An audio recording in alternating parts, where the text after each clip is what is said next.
You want this bill is specialized for Maharashtra Haryana election. This bill is specialized, but you don't understand that. और वक़फ़ एक मुसलमानों का मजहबी अमल है, एक मजहबी फरीजा है, इससे उनको महरूम कॉन्स्टिट्यूशन के जरिए से भी कोई ताकत नहीं कर सकती। सर, ये हम बहुत बड़ी गलती करने जा रहे हैं, जिसका खुमियाजा हमें अभी नहीं सदियों तक हम भुगतते रहेंगे। यहाँ उदाहरण दिया जा रहा है कि अयोध्या की मंदिर गुरुबाई, अरे मंदिर और संस्था में अगर अंतर आपको नहीं समझ में आ रहा है तो आप कौन सा तर्क खोज रहे हैं? अरे ये मंदिर नहीं है, आपके मस्जिद को छेड़छाड़ करने का प्रयास नहीं किया जा रहा है। यह एक कानून से बना हुआ संस्था है। उस संस्था को पारदर्शी बनाने के लिए कानून बनाया जा रहा है। पारदर्शिता होना चाहिए। मैं आपसे जानना चाह रहा हूं सर कि ये जो आप बिल ला रहे हैं, आप देश को बांटने का काम कर रहे हैं, जोड़ने का काम नहीं कर रहे हैं। आप दुश्मन हैं मुसलमानों के, उसका सबूत ये बिल है। यहाँ पर जो बहुत सभी लोग सेक्युलरिज्म के बारे में बात कर रहे हैं, यहाँ पर मुझे लगता है कि मैं इनको याद दिलाना चाहूंगा कि इनकी जब सरकार थी तभी महाराष्ट्र के मंदिरों पर शिरडी हो, महालक्ष्मी हो, कोल्हापुर का महालक्ष्मी हो, तुळजापुर हो, वहां पर एडमिनिस्ट्रेटर बिठाने का काम भी इन्होंने किया था। तभी इनको पता नहीं, इनको याद नहीं आया। अध्यक्ष महोदय, कई माननीय सदस्यों की बात सुनी है।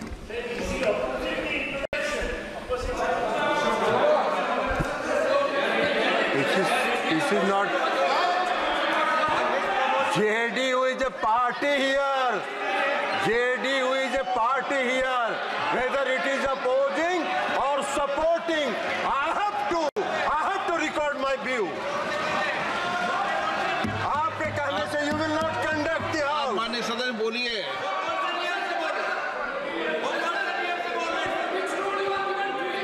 अध्यक्ष महोदय, कई माननीय सदस्यों की बात सुनने से ऐसा लग रहा है जैसे यह जो संशोधन लाया गया वक्फ बोर्ड के कानून में, यह मुसलमान विरोधी है। कहां से ये मुसलमान विरोधी है? कौन सा इसका कानून मुसलमान विरोधी बताता है? यहाँ उदाहरण दिया जा रहा है कि अयोध्या की मंदिर गुरुबाई, अरे मंदिर और संस्था में अगर अंतर आपको नहीं समझ में आ रहा है तो आप कौन सा तर्क खोज रहे हैं? अरे ये मंदिर नहीं है, आपके मस्जिद को छेड़छाड़ करने का प्रयास नहीं किया जा रहा है। यह एक कानून से बना हुआ संस्था है। उस संस्था को पारदर्शी बनाने के लिए कानून बनाया जा रहा है। पारदर्शिता होना चाहिए। कोई निरंकुश संस्था कोई भी कानून से, वक्फ बोर्ड कैसे बना? वक्फ बोर्ड किसी कानून से बना है, और कानून से बना हुआ कोई भी संस्था अगर निरंकुश होगा तो उसमें पारदर्शिता लाने के लिए सरकार को हक है, अधिकार है कानून बनाने का। अब ये उसकी तुलना कर रहे हैं, मंदिर से। ये मंदिर से कहाँ उसका मतलब है? कोई धर्म के नाम पर बंटवारा नहीं हो रहा है, ये भ्रम फैलाना चाहते हैं। और ये बात करते हैं अल्पसंख्यकों की, अल्पसंख्यक की बात कर रहे हैं। केसी वेणुगोपाल जी अल्पसंख्यक की बात करते हैं। इस देश में हजारों पंजाबी सिखों को किसने मारने का काम किया था? किसने उसकी हत्या की थी? आपने की थी, आपकी पार्टी ने किया था। हम उसके गवाह हैं। हजारों सिख समुदाय, कौन सा सिख समुदाय जो टैक्सी ड्राइवर था उसने इंदिरा गांधी की हत्या की थी? सड़कों पर घूम के सिखों की हत्या कर रहे हैं और अल्पसंख्यक की दुहाई दे रहे। इसलिए इस बिल को आना चाहिए, पारदर्शिता आनी चाहिए। संस्था में कोई भी संस्था पारदर्शी तरीके से काम करे, यही मेरा आपसे आग्रह है। Thank you, sir. Sir, I have given a notice under Rule 72 to oppose the Waqf Amendment Bill. Sir, I oppose the introduction of the bill under Rule 72(2). on the grounds that this House does not have the competence to make these amendments. This bill patently violates the principles provided in Article 14, 15 and 25, sir. It is both discriminatory, arbitrary. It is a grave attack on the basic structure of the Constitution as it violates the principle of judicial independence, separation of powers. Sir, one thing has to be understood, that the Waqf management of a property is an essential religious practice for a Muslim. By denying legal recognition to Waqf al-Awlad under Clause 4 and Waqf by user under Section 3R1, government has sought to severely restrict how Muslims can manage their Waqf property. Sir, in fact, Hindu endowment boards, I challenge, Hindu endowment boards are recognized even by usage and custom. Here you're asking for documentation. No existing law, whether non-religious or personal, limits the right of a person to will their property or dispose it. But what you're doing over here, a Hindu can give through will his complete property to his daughter or son. I as a Muslim cannot do, I can only give 1/3. But what you're doing, I can gift, but I cannot give it in the name of Allah subhanahu wa ta'ala. Now you are stopping me from praying. Now what you're doing, you're restraining Waqf al-Awlad. That is not only discriminatory and violating Article 25, sir. There is no limit on anyone to will their property dispose of. Sir, to insist that a person has practiced Islam for 5 years, sir, एक 2 minute दिए, सबको दिया आप. अगर कल कोई आके बोलेगा कि नहीं मैं 5 साल से इस्लाम प्रैक्टिस नहीं कर रहा हूं, कौन डिसाइड करेगा सर? और एक न्यू कन्वर्ट है, does he has to wait for 5 years to give his property to Waqf? Isn't that violation of right to freedom of religion? Sir, another point, sir. Now, no such provision exists for Hindu endowment or Sikh Gurdwara Prabandhak Committee. Now, irony of the amendment, sir, is that non-Muslims can become member of CWC, SWB, but he cannot dedicate Waqf. Arbitrary. Why is arbitrary? Sir, existing law protected the status of registered Waqf properties. You have replaced that. By empowering collector to determine title, you are violating principle of rights of justice, that one may not be a judge in their own cause. Section 61. If DOM says to Mutawalli, make this masjid as a government property, if does not listen, punishable offense. This is against separation of powers, part of which is basic structure. This bill excludes tribunal decisions from being final. If collector has been replaced by tribunal, and who's going to sit in the tribunal? A retired government judge and a retired government employee. How can the nominee be a part of this composition, sir? In our... Okay. आप detail में बोल देना officer. Sir मैं खत्म कर रहा हूं. Secretary level officers can be appointed technical members. 83 states that joint secretary at the tribunal. Waqf properties, sir, are not public properties. By removing Waqf by user, this government wants to take over Dargah, Masjid and Waqf properties. Sir, take this example of 107. You have made it more difficult to be removed. Encroachment happen. Section 37 removes protection to Waqf properties. Section 40 prejudicial amendments. And the government is, sir, government बोल रही है. Sir मैं खत्म कर रहा हूं sir, आधा minute. Government कह रहे हैं कि हम महिलाओं को दे रहे हैं. मुझे यकीन है कि आप बिल्किस बानो को और ज़किया जाफरी को मेंबर बनाएंगे. मुझे यकीन है. मैं आपसे जानना चाह रहा हूं सर कि ये जो आप बिल ला रहे हैं, आप देश को बांटने का काम कर रहे हैं, जोड़ने का काम नहीं कर रहे हैं. आप दुश्मन हैं मुसलमानों के, उसका सबूत ये बिल है. Thank you sir. माननीय अध्यक्ष जी, मैं वक्फ संशोधन विधेयक 2024 को विरोध करता हूं. मान्यवर, हम लोग संविधान की कसम खा करके यहाँ आए और इस संविधान की धज्जियां इस विधेयक के अंदर उड़ाने का काम किया जा रहा है. आर्टिकल 15 के अंदर धर्म, नस्ल, जाति, लिंग, जन्म स्थान के आधार पर भेदभाव करने को, मान्यवर मैं आपकी हंसी को समझ रहा हूं, लेकिन ये बहुत गंभीर और महत्वपूर्ण विषय है. अभी हमारे माननीय सदस्य कह रहे थे कि मंदिर और मस्जिद के मसलों में फ़र्क नहीं कर पा रहे. मैं बताना चाहता हूं, वक्फ बोर्ड मस्जिदों का प्रबंधन करने का काम करता है और वक्फ बोर्ड के तहत ही मस्जिदें सारी की सारी आती हैं. और वक्फ बोर्ड की शक्तियों को आप ख़त्म कर करके डीएम राज ला करके उन तमाम प्रॉपर्टीज़ के ऊपर लगभग 8 लाख एकड़ प्रॉपर्टी पूरे देश के अंदर वक्फ बोर्ड के पास है. आप वक्फ बोर्ड की प्रॉपर्टियों को खुर्द-बुर्द कराने की जो साजिश लोग कर रहे हैं, उन साजिशों को बल देने का काम कर रहे हैं. साथ मैं आप माननीय अध्यक्ष जी आपसे कहना चाहता हूं कि आर्टिकल धारा 9 के तहत ये जो CWC संरचना में बदलाव किया गया है, मैं मान्यवर बताना चाहता हूं कि बंदोबस्ती प्रबंधन के अंदर जब दूसरे धर्म का व्यक्ति शामिल नहीं किया जा सकता तो वक्फ बोर्ड के अंदर ये शर्त क्यों लगाने का काम किया जा रहा है? और आप अगर शर्त भी लगा रहे हैं तो मैं आपसे एक बात पूछना चाहता हूं कि जो कब्जे पर प्रॉपर्टी के ऊपर पूरे देश के अंदर वक्फ की प्रॉपर्टी के ऊपर कब्जे हुए हैं, उन कब्जों को कब्जा मुक्त करा करके अगर कानून लाते कि उनको कब्जा मुक्त करा के वहां पर हम लोग शिक्षण संस्थाएं चलाएंगे, जिस आदमी ने वक्फ की प्रॉपर्टी वो प्रॉपर्टी इस नियत के साथ वक्फ की कि आने वाली नस्लों के अंदर राय खुदा के अंदर फलाह के काम किए जा सकते हैं, उन फलाही कामों के लिए उन फलाही कामों के लिए अगर अध्यक्ष जी 2 मिनट के लिए 2 मिनट अभी नहीं, 1 मिनट दे दीजिए, 1 सेकंड भी नहीं। माननीय नोटिस आए वो 1-1 मिनट में अपनी बात को कह दें। 1 मिनट। अखिलेश जी आप बोलना चाहते हैं? मैं अध्यक्ष जी बहुत धन्यवाद देना चाहता हूं आपका। मैं माननीय सदस्य NK प्रमाचंद्रन जी ने जो कहा और माननीय सदस्यों ने जो कहा, मैं उससे अपनी बात को जोड़ता हूं। ये बिल जो इंट्रोड्यूस हो रहा है, ये अध्यक्ष महोदय बहुत सोची समझी राजनीति के तहत हो रहा है। अध्यक्ष महोदय, जब लोकतांत्रिक तरीके से चुने जाने की पहले से प्रक्रिया है तो उसको नॉमिनेट क्यों किया जा रहा है? वहीं जहां अन्य धार्मिक जो मसले हैं, बॉडीज़ हैं,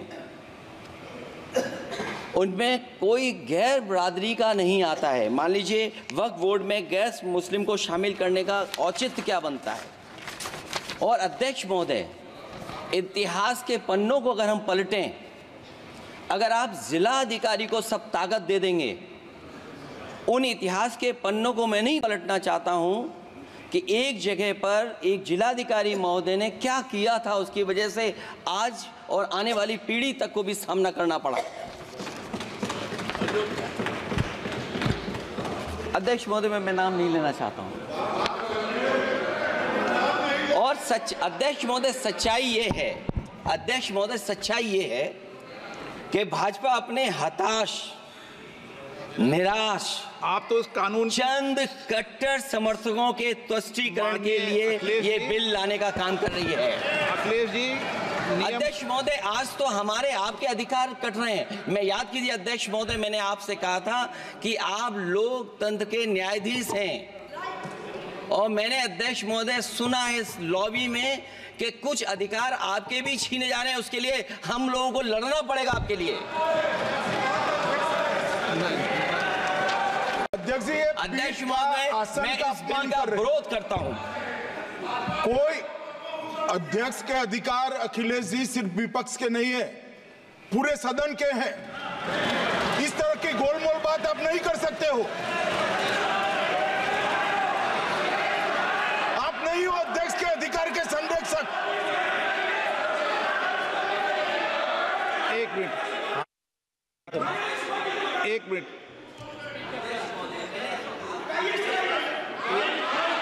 एक मिनट प्लीज। ये इसलिए लाया जा रहा अध्यक्ष महोदय,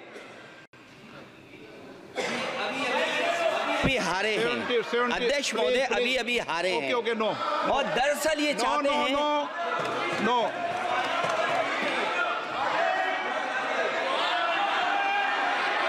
रिकॉर्ड में नहीं जा रहा आपका कुछ भी, रिकॉर्ड में नहीं जा रहा।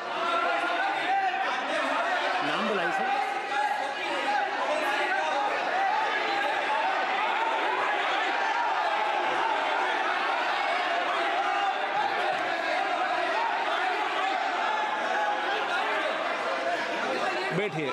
बैठिए। माननीय सदस्यगण प्लीज।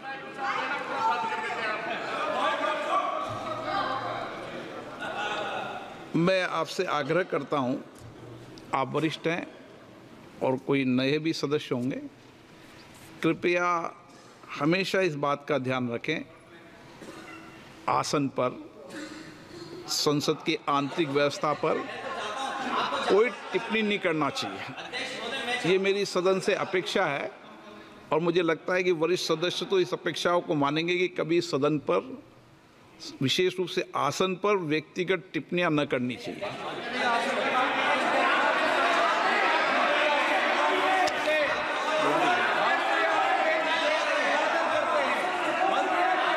ओके,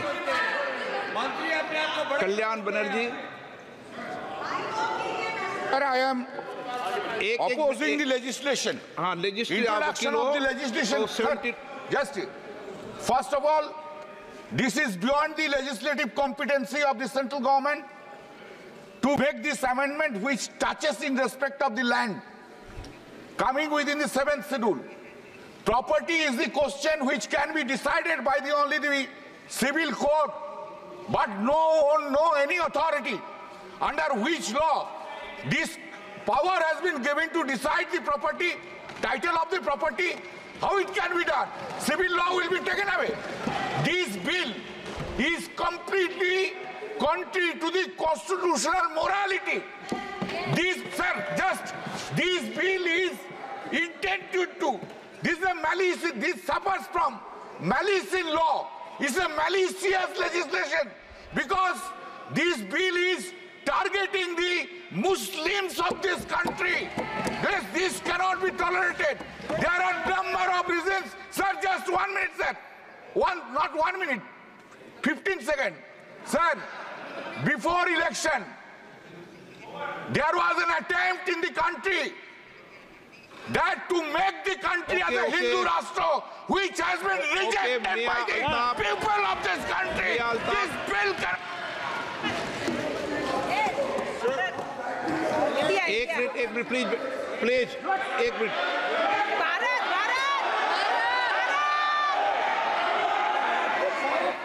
माननीय सदस्यगण, सर माननीय सदस्यगण, एक मिनट प्लीज बैठिए, 1 मिनट बैठे, सब बैठिए।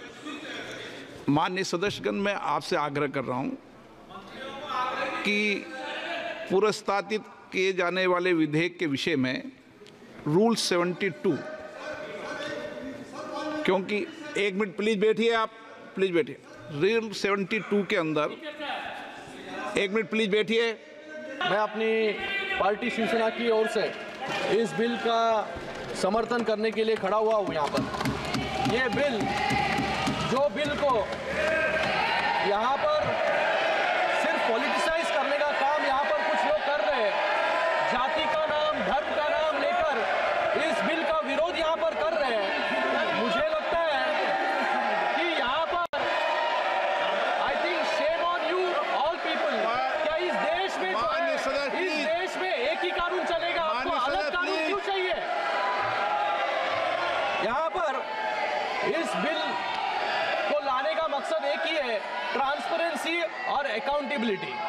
मुझे लगता है कि जिस तरीके से इन्होंने पूरे देश में संविधान के नाम पर भ्रम फैलाने का काम किया, फिर से आज इस बिल के नाम पर जो है भ्रम फैलाने का काम ये ऑपोजिशन पार्टीज यहाँ पर कर रहे हैं। यहाँ पर जो बहुत सभी लोग सेक्युलरिज्म के बारे में बात कर रहे हैं यहाँ पर, मुझे लगता है कि मैं इनको याद दिलाना चाहूंगा कि इनकी जब भी सरकार थी तभी महाराष्ट्र के मंदिरों पर, शिरडी हो, महालक्ष्मी हो, कोल्हापुर का महालक्ष्मी हो, तुळजापुर हो, वहां पर एडमिनिस्ट्रेटर बिठाने का काम भी इन्होंने किया था।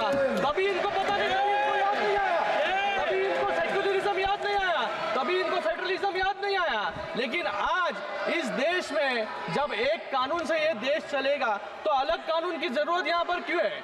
यहाँ पर जुडिशरी पे, यहाँ पर कोर्ट पर इनको विश्वास नहीं है। मैं यहाँ पर इन लोगों को यह भी याद दिलाना चाहूंगा, इस बिल में महिलाओं को, मुस्लिम महिलाओं का रिप्रेजेंटेशन भी यहाँ पर देने का काम सरकार ने किया है। मैं इनको 1986 में लेके जाना चाहूंगा कि जब शाहबानों को इस सदन ने न्याय देने का काम किया, उस न्याय को छीनने का काम, मुस्लिम महिलाओं को पीछे ढकेलने का काम भी इन्होंने किया, इन्हीं कांग्रेस ने किया। और आज ये यहाँ पर बात कर रहे हैं कि कलेक्टर को पूरी अथॉरिटी यहाँ पर दी जाएगी। मुझे लगता है कि ये देश जो है एक कानून पे चलता है। यहाँ पर इस देश में अलग अलग, जब भी 370 हटाया गया कश्मीर से तभी भी इन्होंने विरोध किया, जब भी 3 तलाक हटाया गया तभी भी इन्होंने विरोध किया, और आज फिर से जो है यहाँ पर विरोध करने का काम कुछ इन्होंने, सर खत्म कर रहा हूँ, चुनिंदा लोग यहाँ पर कर रहे हैं। मुझे नहीं लगता है आज इस बिल को लाने की जरूरत क्यों थी। एक तो ये जो वक्फ है वो 3rd लार्जेस्ट लैंड होल्डर है पूरे देश में। वक्फ के जमीन को लेकर 85,000 से ज्यादा 85,000 से ज्यादा मुकदमे चल रहे हैं सर, और 165 से ज्यादा मुकदमे सुप्रीम कोर्ट और हाई कोर्ट में है, और पूरे हाई कोर्ट में। मुझे लगता है कि इन सभी को वक्फ पे कुछ अच्छा डेवलपमेंट हो, अच्छे स्कूल्स बने, कॉलेज बने, अस्पताल बने, ये इनको नहीं चाहिए। इनको सिर्फ जो है इनका वोट बैंक जो है, ये वोट बैंक खुश करने के लिए, एक समाज को खुश करने के लिए जो है यहाँ पर इस बिल का विरोध कर रहे हैं। मैं आज ये बोलकर फिर से इस बिल का स्वागत करता हूँ, और आप भी जो है ये बिल का जो विरोध कर रहे हैं वो बिल का समर्थन करें, और मुस्लिम लोगों को, मुस्लिम समाज को जो पीछे ढकेलने का काम आप कर रहे हैं उसको फिर से, मुस्लिम महिला हो, मुस्लिम बच्चे हो, मुस्लिम समाज हो, धन्यवाद अध्यक्ष महोदय का काम करें। धन्यवाद। ये बहुत ही एक नाजुक विषय है, और सदन में जो पीड़ा आज सभी सदस्यों ने उत्पन्न किया है, मैं चाहूंगा कि सरकार उसका संज्ञान ले। जो संविधान के आधार है 15, 25, 26, 30, 29, उसका संज्ञान ले। ये सीधा सीधा ये कानून धर्म से और आस्था से जुड़ा हुआ है, और इसलिए इसको लेकर जल्दबाजी नहीं करनी चाहिए। वक्फ वो इस्लाम के लोग जो उसको मानते हैं, जिनके दिल में करुणा है, जो समाज के प्रति कर्तव्यबद्ध है, वो इस रास्ते को अपनाते हैं, और इसीलिए उनके प्रति हमें संवेदनशील होनी चाहिए। यहाँ पर अपनी ताकत का अहंकार नहीं आजमाना है। हमें हर धर्म में ये प्रावधान है, चाहे हिंदू हो, सिख हो, जैन हो, बौद्ध हो, और चाहे ईसाई हो, हर धर्म में ये प्रावधान है कि समाज के प्रति जो लोग कर्तव्यबद्ध है वो दान करना चाहते हैं। इस दान के भावना को समझे, इस दान के भावना को राजनीतिक रूप से ये सरकार को नहीं देखना चाहिए। और आज ये बिल विश्वासजनक नहीं है, क्योंकि वे जो संविधान को बदलना चाहते हैं, वे जो लोगों की पहचान कपड़ों से करते हैं, वो उन लोगों पर विश्वास नहीं किया जा सकता। इस बिल का हम विरोध करते हैं। देखिए माननीय सदस्य, प्लीज 1 मिनट, ऐसे नहीं। माननीय जनाब सदर, मैं आपकी तवज्जो इस तरफ चाहता हूं आपके माध्यम से कि मैं वाहिद आदमी हूं इस सदन में जिसमें 1 मैन कमेटी आपके द्वारा बनाई गई सरकार के, और मैं उसमें पेश हुआ 123 प्रॉपर्टी में। जस्टिस आर्यन ने जो रिपोर्ट पेश की, आज तक वक्फ बोर्ड को नहीं बताया गया, चूंकि वो आपकी मंशा के खिलाफ थी और गवर्नमेंट की मंशा के मुताबिक नहीं थी। 123 प्रॉपर्टी में जब मंशा के खिलाफ हमारे नहीं आई, मंशा के मुताबिक नहीं आई, तो हमने 2 मैन कमेटी बनाई, और 2 मैन कमेटी ने भी कोई रिपोर्ट वक्फ बोर्ड को नहीं दी, जबकि वक्फ एक्ट जो है 1995 जो है वो पार्लियामेंट से पास शुदा है कि हम पार्लियामेंट के जो एहतराम है उसका नहीं कर रहे, उसके हुकूक का। इसी तरह से सर सूबाई हुकूमतों को इख्तियार दिया गया। सर हिंदू एंडोमेंट में जो कर्नाटका और तमिलनाडु में है वहां कोई मुस्लिम नहीं हो सकता, और 26 में आर्टिकल 26 का वायोलेशन है। 4 धाम में ये लिखा हुआ वाज़े तौर पर कि सिर्फ हिंदू होगा। बिहार उड़ीसा में भी यही लिखा हुआ है। पंजाब हरियाणा में गुरुद्वारा प्रबंधक कमेटी में सिर्फ सिख होगा ओनली, और ये उनका अधिकार है जिसको माना गया है। लेकिन मुस्लिम के साथ में यह अन्याय क्यों है? और सुन लीजिए सर मैं आपकी तवज्जो के चाहता हूं, दुनिया का सबसे पहला वक्फ खाने काबा मक्के में है। क्या हम उसके ऊपर भी सवाल उठाएंगे कि वहां पर भी हमारा कोई हिंदू भाई हो? हम अपने वकार को, अपनी इज्जत को, अपने मुल्क की, अपने शान को, अपने संविधान को खुद अपने पैरों तले रौंद रहे हैं। और वक्फ एक मुसलमानों का मजहबी अमल है, एक मजहबी फरीजा है। इससे उनको महरूम कॉन्स्टिट्यूशन के जरिए से भी कोई ताकत नहीं कर सकती। सर ये हम बहुत बड़ी गलती करने जा रहे हैं, जिसका खुमियाजा हमें अभी नहीं सदियों तक हम भुगतते रहेंगे, क्योंकि हम खुद अपने कॉन्स्टिट्यूशन को, संविधान को, उसकी पामाली कर रहे हैं। अगर हमें इस सिलसिले में, मैंने सर पूरा पूरा मैंने उसको मध्यम से पढ़ा है और मैंने पूरी 40 तरामीम जो उसमें गलत है उसको लिखकर जो है वो मैं लेकर आया हूँ सर। इसके जरिए से सरकारी अमले को बाज़ाब्ता तौर पर यह हक आखिर कलेक्टर को दिया जा रहा है, सर्वे कमिश्नर के इख्तियारात खत्म किए जा रहे हैं। आखिर सर्वे कमिश्नर भी तो गवर्नमेंट ऑफ इंडिया का होता है सर, ऐसे कैसे कर सकते हैं हम? और फिर सर उसमें मेरे मजहब के मुतालिक चीजें हैं तो वो कैसे कोई दूसरा तय करेगा? क्या कुरान में क्या लिखा है, फिक़ा में क्या लिखा है, इस्लाम में क्या लिखा है, ये आप तय करेंगे या मैं तय करूंगा? सर इससे हम मजहब में दखल अंदाजी कर रहे हैं, इंटरफेरेंस ऑफ द रिलीजन कर रहे हैं सर इस तरह के कवानीन से मुल्क की शाख को नुकसान पहुंचेगा।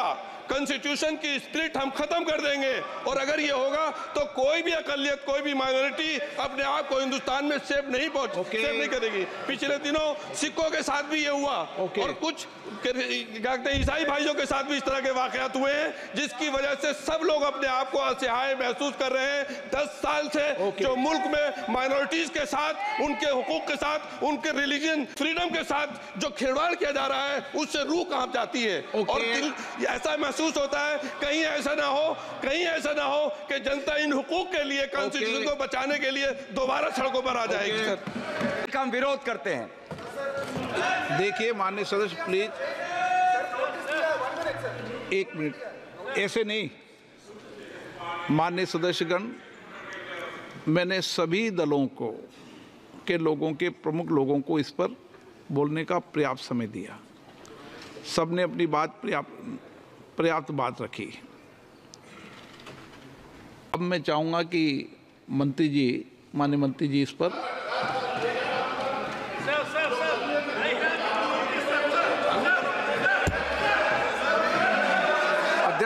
आदरणीय अध्यक्ष महोदय जी,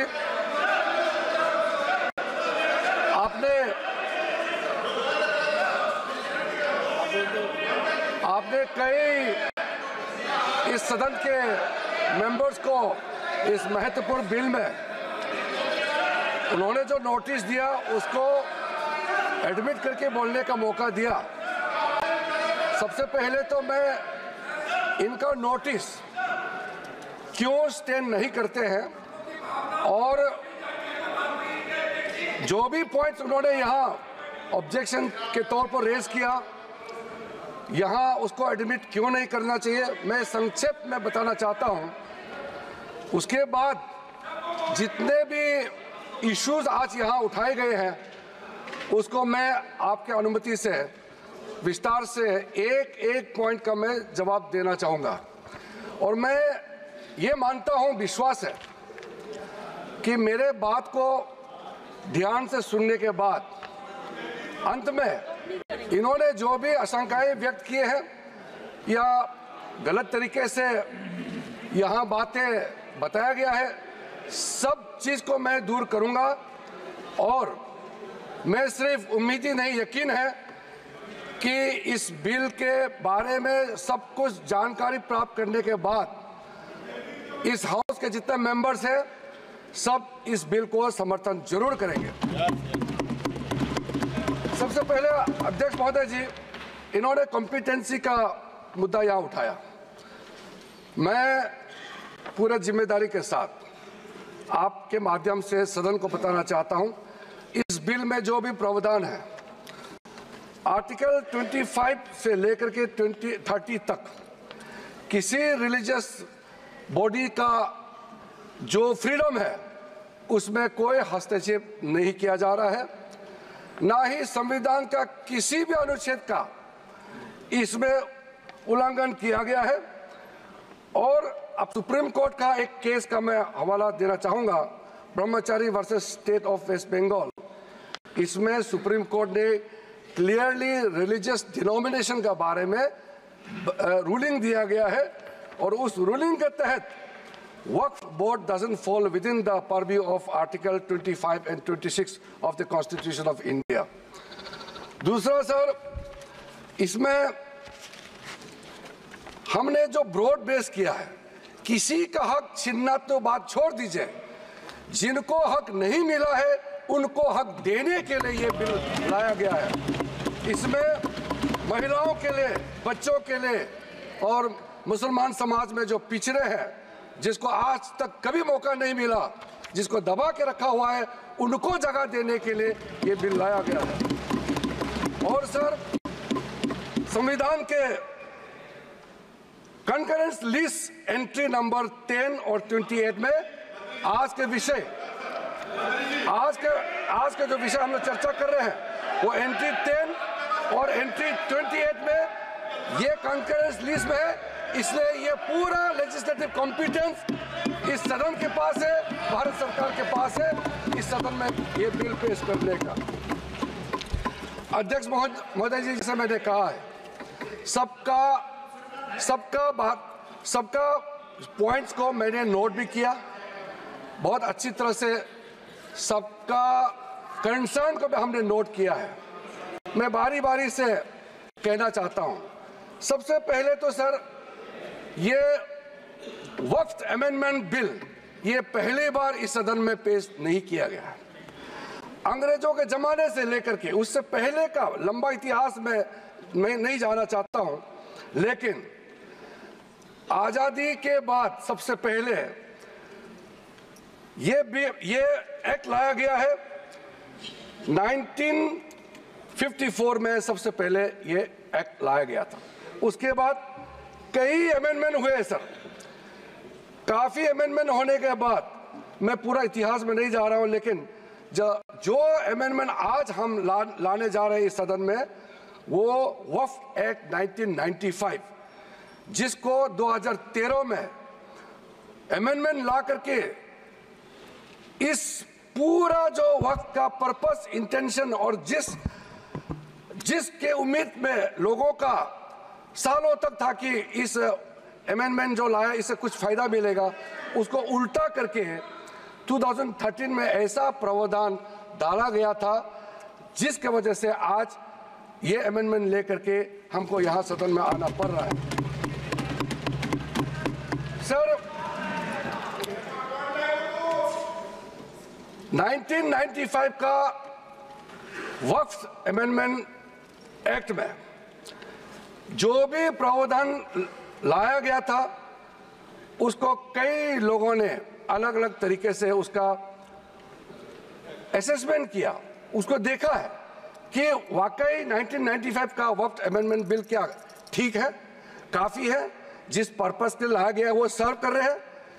कई कमेटियां, कई लोगों ने इसका पूरा एनालिसिस किया है सर, मैं उसका आपके सामने में अभी रखूंगा, लेकिन ये पाया गया है कि 1995 का वक्फ अमेंडमेंट एक्ट ये बिल्कुल असक्षम रहा है और जिस पर्पस के लिए एक्ट लाया गया है वो पर्पस सर्व नहीं हो रहे थे और कई गलतियां, कई खामियां इसमें पाया गया है। उसके लिए कुछ कदम उठाया गया है। मैं आज इस सदन में आपके माध्यम से खास करके कांग्रेस पार्टी को कहना चाहता हूं, ये अमेंडमेंट आज सरकार इस सदन में ला रहे हैं, एक तरीके से आप लोगों ने जो भी कदम उठाया है, आप लोगों ने जो भी चाहा है, वो आप नहीं कर पाया, वही चीज करने के लिए हम आज ये अमेंडमेंट प्रपोज किया गया है। अब जब मैं इसका विवरण दूंगा तो आप बिल्कुल सहमत होगा मैं जो आपके सामने में बात रख रहा हूं। और दूसरी बात, इसमें हम लोग सब चुने हुए प्रतिनिधि हैं। मैं अपना बात तर्क रखने से पहले ही बताना चाहता हूं, इस बिल का समर्थन कीजिए, करोड़ों लोगों का दुआ मिलेगा। अगर आप विरोध करोगे, चंद लोगों ने पूरा वक्फ बोर्ड को कब्जा करके रखा हुआ है और आम मुसलमान लोगों को जो न्याय इंसाफ नहीं मिला उसको सही करने के लिए ये बिल लाया गया है। इतिहास में दर्ज होगा कि ये बिल को कौन कौन समर्थन किया है और किसने विरोध किया है, ये इतिहास में नाम दर्ज होगा। इसलिए इस बिल का विरोध करने से पहले आप सोचिएगा, करोड़ों गरीब महिलाओं का, बच्चों का, गरीब मुसलमानों का। सर, सबसे पहले मैं सर जो खामियां ये 2014 से लेकर के आज तक ये 1995 अमेंडमेंट एक्ट के बारे में मैं सिर्फ नहीं कह रहा हूं, हमसे पहले कांग्रेस के जमाने में भी कई यहाँ इस मुद्दे को लेकर के कमेटियां और अलग अलग जगह में इसका विवरण किया गया है। सबसे पहले सर 1976 में वक्फ इंक्वायरी रिपोर्ट पेश किया गया था और 1976 वक्फ इंक्वायरी रिपोर्ट में जो बड़ा रिकमेंडेशन आया है मैं आपके सामने में पढ़ के सुनाना चाहता हूं।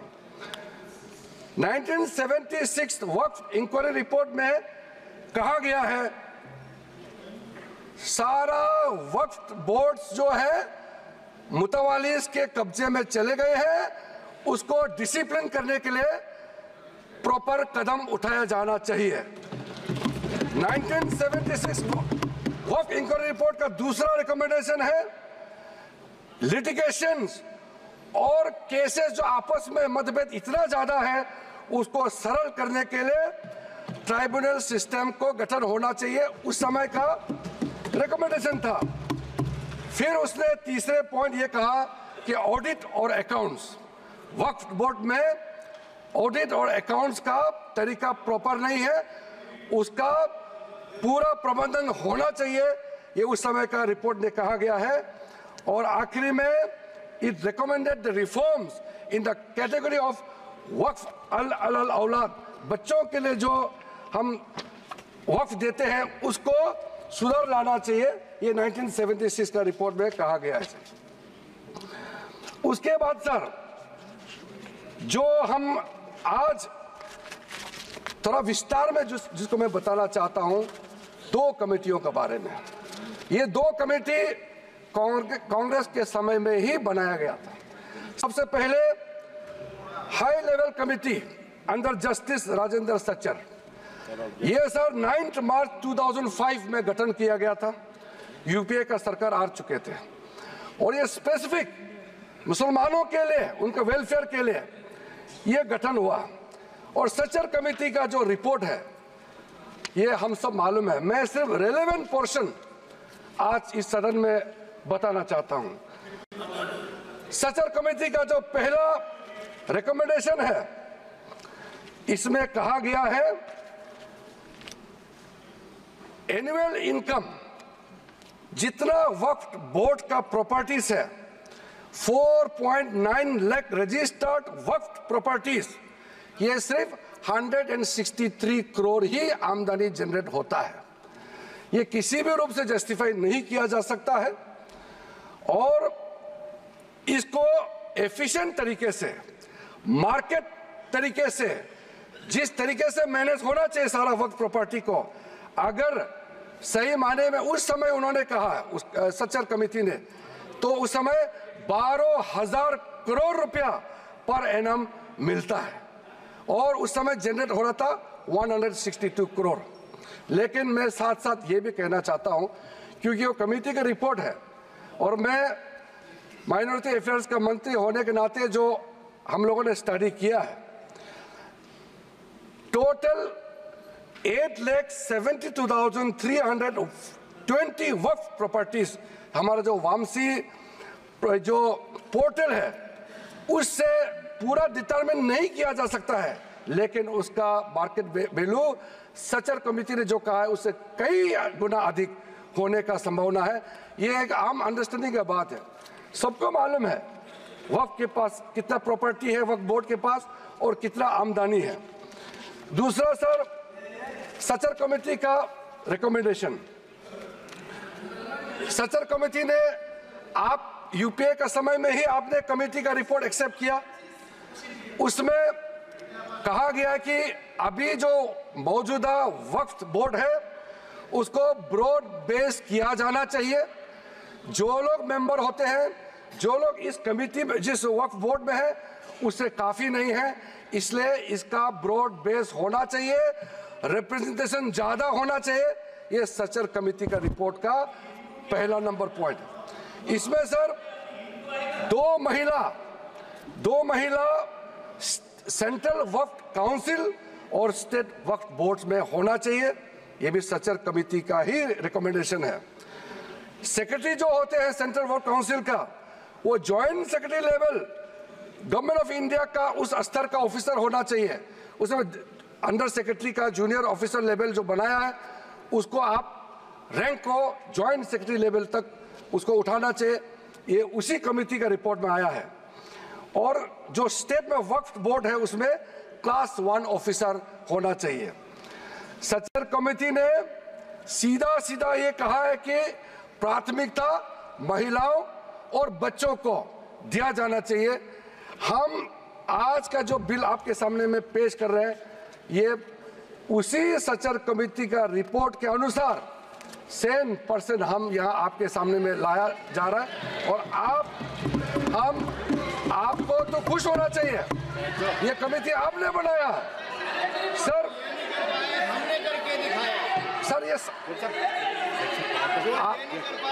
सर हमने शांति से इनकी बात सुना। अध्यक्ष महोदय जी, ये सीनियर मेंबर है, इस तरह से बीच बीच में उठ के बोलना ठीक बात नहीं है। आपको तो नियम मालूम है सर।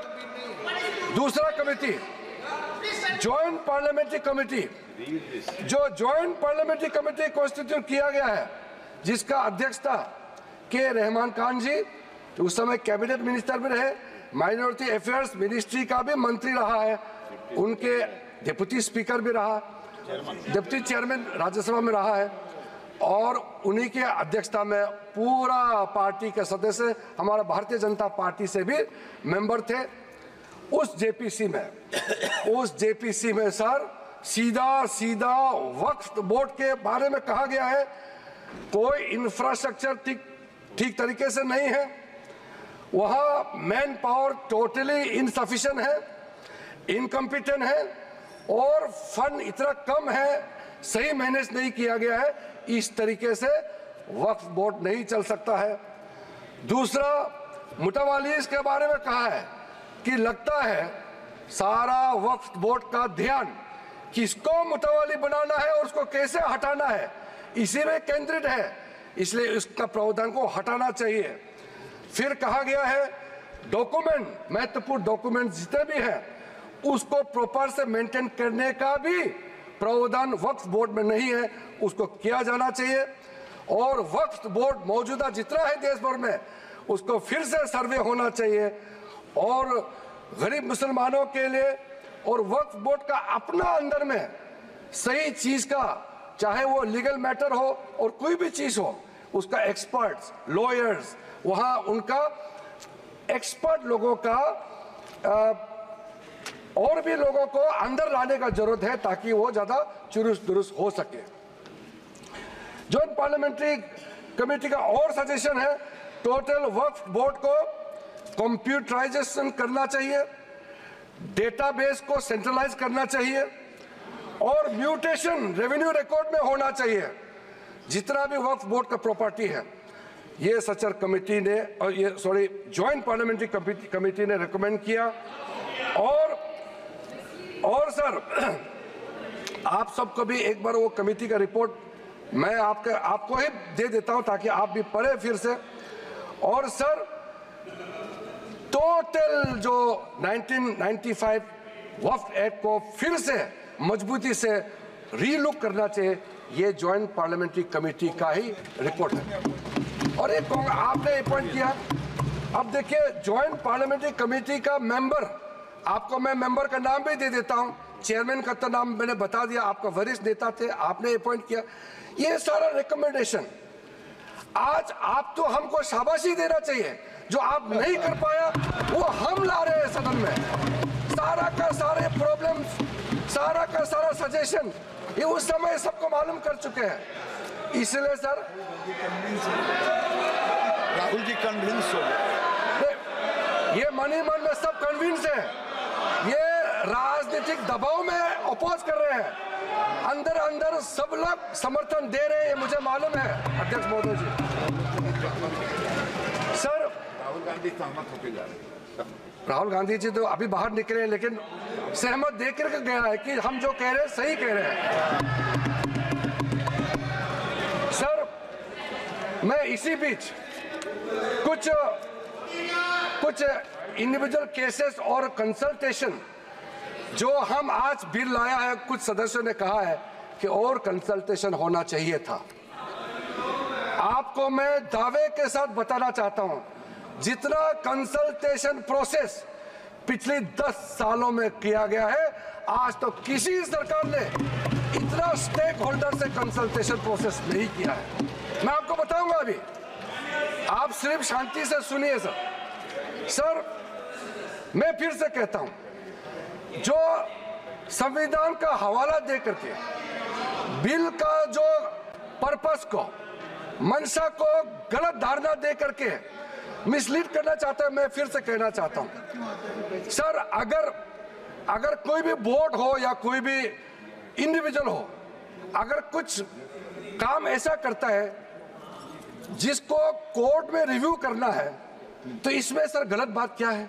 अगर ट्राइब्यूनल का फैसला गलत है, अगर उसमें कोर्ट में अपील करने का प्रावधान देते हैं, उसमें गैर संवैधानिक कैसे हो गया ये बताइए आप अगर तर्क रखते हैं तो आप उसका जस्टिफिकेशन भी देना पड़ेगा सर। अगर सर ऐसे केसेस में अभी बताने वाला हूं कि कितने सालों तक वक्फ बोर्ड में बैठे वाले लोग आपस में तालमेल करके और ट्राइब्यूनल में मैटर दे देते हैं, और ट्राइब्यूनल अपने तरीके से या पेंडिंग रख देते हैं या दूसरे तरीके से फैसला देते हैं। इसका चैलेंज आप किसी अदालत में नहीं कर सकते हैं सर। लोकतंत्र में, भारत जैसा महान देश में क्या ऐसा व्यवस्था इतने सालों तक चलना चाहिए सर? वो गुमराह करे, वो ऐसा तरीका बनाया, तरीका बनाया इन्होंने कि ट्राइब्यूनल सर ये इस तरह से आप लोग बात करके मेरा आवाज नहीं दबा सकते हैं। सच्चाई सुनना पड़ेगा आपको, क्योंकि सर तरीका ऐसा बनाया कि ट्राइब्यूनल का जजमेंट का रिव्यू नहीं हो सकता है। कितने कोर्ट में पेंडिंग है मैं अभी बताऊंगा सर। दूसरा इन्होंने संविधान का हवाला दिया सर, इन्होंने संविधान का बार बार हवाला दिया। हमारा देश के अंदर में कोई भी कानून, कोई भी स्पेशल लॉ, सुपर लॉ नहीं हो सकते हैं। संविधान से ऊपर कोई कानून नहीं हो सकते। लेकिन आप सर इसमें प्रावधान देखिए, इस 1995 का वक्फ एक्ट में ऐसा प्रावधान है जिसका बाकी कानून के ऊपर में ओवरराइडिंग इफेक्ट था सर। क्या ऐसे कानून हमारे देश में होना चाहिए सर? जो मैं यूएई के बारे में बताना चाहता हूं, जब हमारा देश का विभाजन हुआ, यहां से जितना मुसलमान पाकिस्तान गए उनका भी प्रॉपर्टी था, और पाकिस्तान से जितना हिंदू भारत में आए उनका भी प्रॉपर्टी काफी वहां थे। पाकिस्तान में जितना भी हिंदुओं का प्रॉपर्टी है वो तो सरकार ने ले लिया, और बाकी जो भी करना था कर लिया। यहां से जो मुसलमान गए उसमें ज्यादातर लोगों ने अपना प्रॉपर्टी को वक्फ के तहत डिक्लेयर करके गए। और सर ऐसा कई केसेस है, मैं अभी बहुत लंबा इसमें नहीं जाना चाहता हूं, ये फैक्चुअल चीज है सर। मैं ये कहना चाहता हूं कि ठीक है, आपका जमीन है, आप किसी को क्या करना चाहता है मैं उसको नहीं कह रहा हूं। मैं इसी बात को कहना चाह रहा हूं कि अगर किसी ने अपना विल, अपना डीड दिया है, अपना जो मनसा को साफ किया है, अगर उसका लाभ मुसलमान महिला या मुसलमान बच्चे को अगर लाभ नहीं मिलता है तो क्या सरकार चुपचाप बैठना चाहिए सर? ये हमारा दायित्व है, ये इस सदन का दायित्व है कि गरीब महिला कोई भी हो, चाहे हिंदू हो, मुसलमान हो, सिख, ईसाई, बौद्ध, पारसी और जैन, कोई भी हो, ये इस सदन का दायित्व है कि न्याय दिलाने के लिए अगर कोई कमी है तो पूरा करना चाहिए। और आज हम सर, आज जो ये अमेंडमेंट बिल लेके आ रहे हैं उसमें सारा प्रावधान रखा गया है। उसमें एक मैटर मैं बोलना चाहता हूं, लॉ ऑफ लिमिटेशन में क्या कहते हैं सर? इसमें ऐसा प्रावधान था जिसको हम हटा रहे हैं आज के इस अमेंडमेंट के जरिए, लॉ ऑफ लिमिटेशन में ऐसा था पुराने कानून में कि इतने साल तक आप अगर कोई अपील नहीं किया या उस समय उसका कुछ बीच में कुछ घटना हो गया या पुराने बहुत साल हो गए, आप लॉ ऑफ लिमिटेशन तो होना चाहिए ना सर, कहीं सीमा तो होना चाहिए। लेकिन इन्होंने ऐसा किया कि मान लो कोई खड़ा होकर कहेगा कि 500 साल पहले मेरा बाप दादा का इस जगह में कोई कार्यक्रम चलता था, नमाज पढ़ा था या किसी ने कुछ किया है, सिर्फ एक बात बताने पर पूरा वो जगह को वक्फ प्रॉपर्टी डिक्लेयर किया जाता था। ऐसा नहीं कर सकते। लॉ ऑफ लिमिटेशन भी इसी संसद ने बनाया है और लॉ ऑफ लिमिटेशन को भी ओवरराइड कर दिया था ये 1995 वक्फ एक्ट ने सर। तो ये कैसे हो सकता है कि एक ऐसा कानून इस देश में कैसे हो सकता है कि बाकी जितना कानून को ऊपर में चढ़ जाता है और उसका ओवरराइडिंग इफेक्ट होता है? ऐसा हो नहीं सकता। हम कैसे एक्सेप्ट किया है इतने सालों तक? तो ये सर एक अच्छा समय है जो गलती किया है। ठीक है, इंसान से गलती हो जाते हैं और पार्टियों ने भी गलती किया होगा, कांग्रेस पार्टी ने, बाकी पार्टी ने। आज सुधरने का समय है तो हम सुधर ला रहे हैं। गलतियां हुई हैं लेकिन जो सुधरते समय कम से कम आप विरोध ना करें सर। और sir section 108 special provision under evacuate property act 1950, उसको सर हम लोग हटा रहे हैं क्योंकि ऐसा सेक्शन हमारा देश का किसी कानून में, किसी भी स्टैट्यूट बुक में नहीं रहना चाहिए सर। उसके बाद मैं कुछ ऐसा इश्यूज पे जाना चाहता हूं जिससे हमारे सारे सदन को सुन करके उनको कन्विंस होगा सर। सर आप सर इनको थोड़ा चुप करें, बीच बीच में इस तरह का कहना, सीनियर मेंबर है सर। अब हम सर बड़ा विषय पे जाना चाहता हूं सर। ये हमने जो कंसल्टेशन का प्रोसेस किया है, मैं पुराने दिनों के बारे में नहीं कह रहा हूं, 2014 के बाद कितने लोगों से, हजारों लाखों लोगों से या तो मंत्रालय के ओर से जाके उनके साथ कंसल्टेशन किया या वो रिप्रेजेंटेशन लेकर के मंत्रालय में आए और उनके बात को हमने सुना है सर। पिछले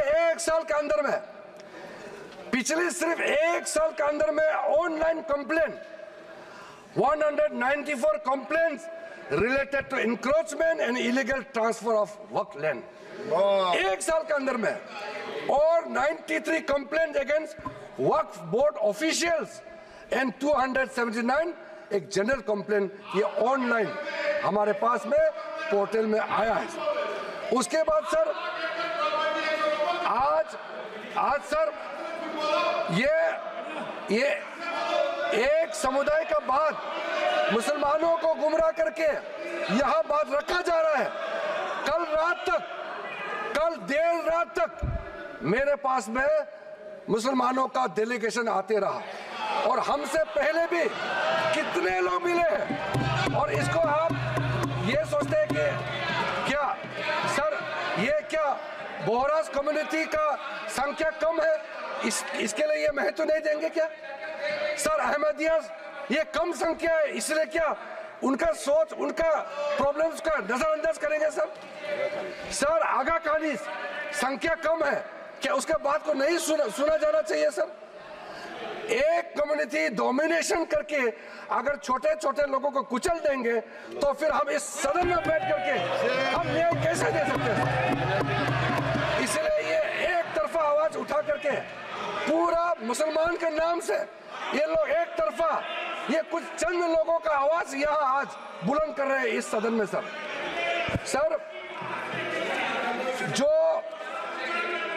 जो वक्फ बोर्ड के बारे में कई लोगों ने जिक्र किया है, लेकिन प्राइवेटली इसमें भी कई ऐसा नेता है जो मुझे आके कहा है कि देश में जितना स्टेट वक्फ बोर्ड है सब माफिया लोगों ने कब्जा कर लिया है।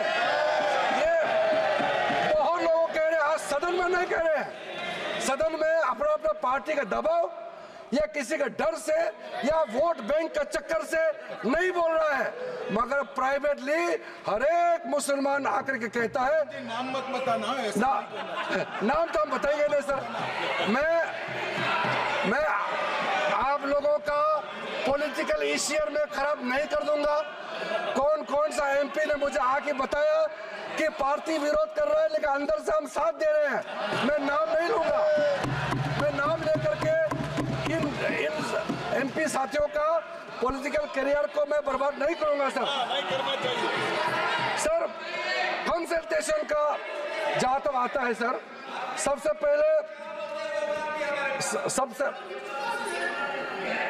बस हो गया सर। कंसल्टेशन हमने कई लेयर्स में कंसल्टेशन किया है सर, ऑफिशियल लेवल में, पॉलिटिकल लेवल में, स्टेट गवर्नमेंट का रिप्रेजेंटेटिव से और इंडिविजुअल लेवल में बहुत वाइड कंसल्टेशन देश भर में हम लोगों ने किया है सर।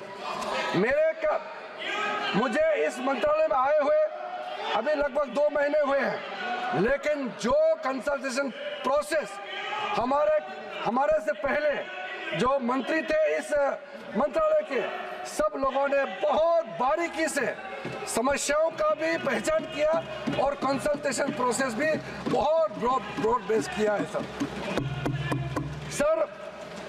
कुछ कंसल्टेशन के बारे में मैं आपको जरूर बताना चाहता हूं सर। 2015 के बाद एक्टिव कंसल्टेशन का प्रोसेस शुरू हुआ है। ऐसा मत सोचिए ये 2024 में वक्फ बोर्ड अमेंडमेंट बिल लेकर के अचानक आया, मत सोचिए। ये मैं आपको बताने वाला कितना एक्सटेंसिव एक्सरसाइज कंसल्टेशन करके आज ये बिल आपके सामने में पेश कर रहे हैं सर। इसमें सर अलग अलग समुदाय के जितना मैंने नाम लिया सर, अहमदियास है, बोहरास, पसमंदास, आगा खानीज, वुमेन रिप्रेजेंटेटिव्स और जितने पिछड़े मुसलमानों के अंदर में सबसे लेकर के 19 स्टेट और यूनियन टेरिटरी के वक्फ बोर्ड के चेयरमैन, सीईओ और उनके और भी ऑफिशियल रिप्रेजेंटेटिव सबसे बात शुरू किया है सर। 2015 में पटना में कंसल्टेशन प्रोसेस किया, फिर उसके बाद में 16 अप्रैल में नई दिल्ली में, फिर 12 तारीख अक्टूबर 2015 में श्रीनगर जम्मू कश्मीर में इसका कंसल्टेशन का बैठक हुआ। उसके बाद 2015 में 11 नवंबर का दिल्ली में, फिर उसके बाद 7 जनवरी 2017 में फिर दिल्ली में, 8 मार्च 2018 दिल्ली में, इस तरीके से फिर 13 जुलाई 2023 में मुंबई में, उसके बाद 2024 जुलाई 23 में फिर लखनऊ में, उसके बाद फिर 7 नवंबर 2023 नई दिल्ली में सर।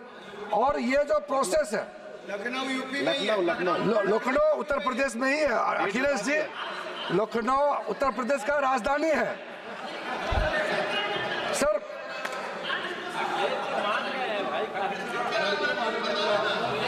आप मुख्यमंत्री रहे हैं वहां सर।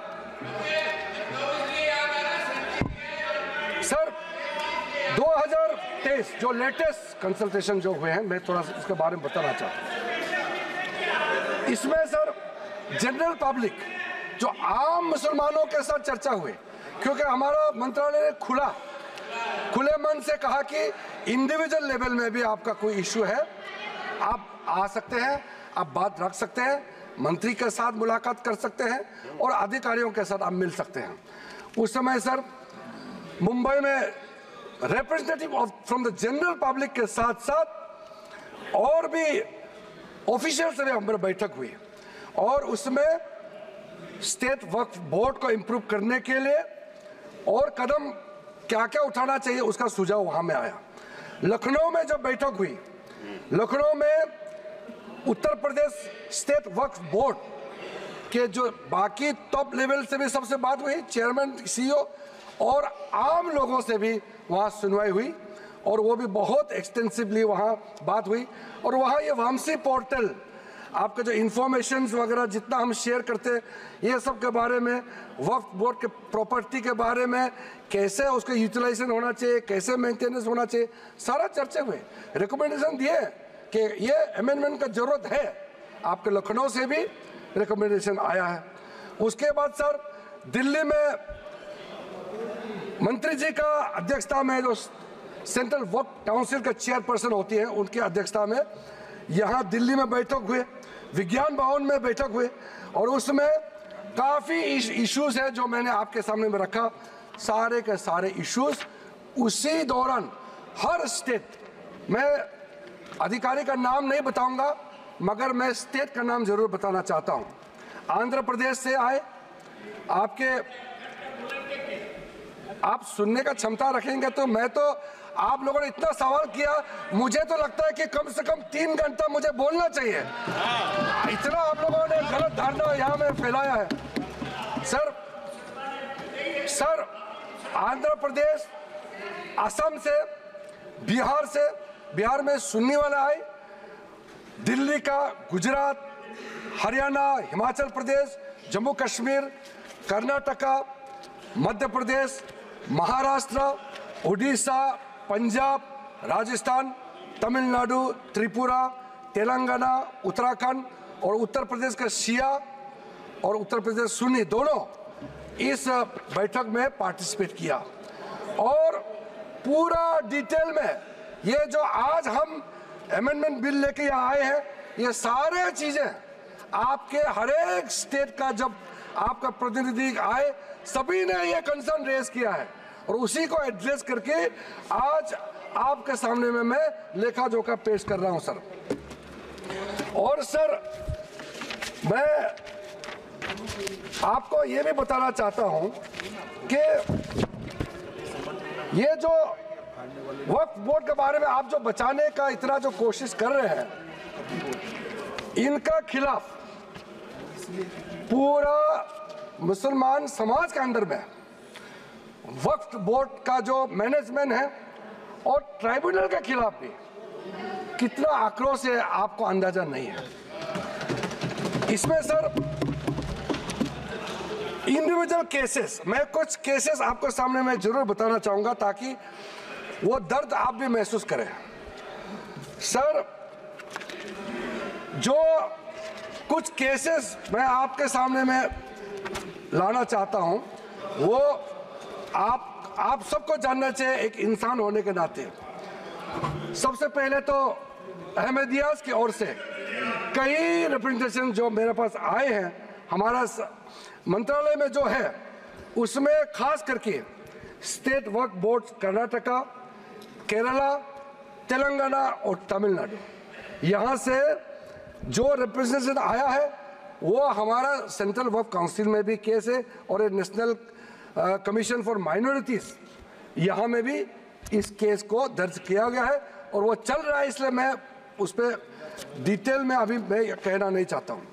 दूसरा सर एक इंडिविजुअल केस है बोहरा समाज का। सर मुंबई में एक ट्रस्ट है, 1944 में उस समय हाई कोर्ट ने सेटल कर दिया गया सर, उसका स्टेटस साफ करके रखा हुआ है।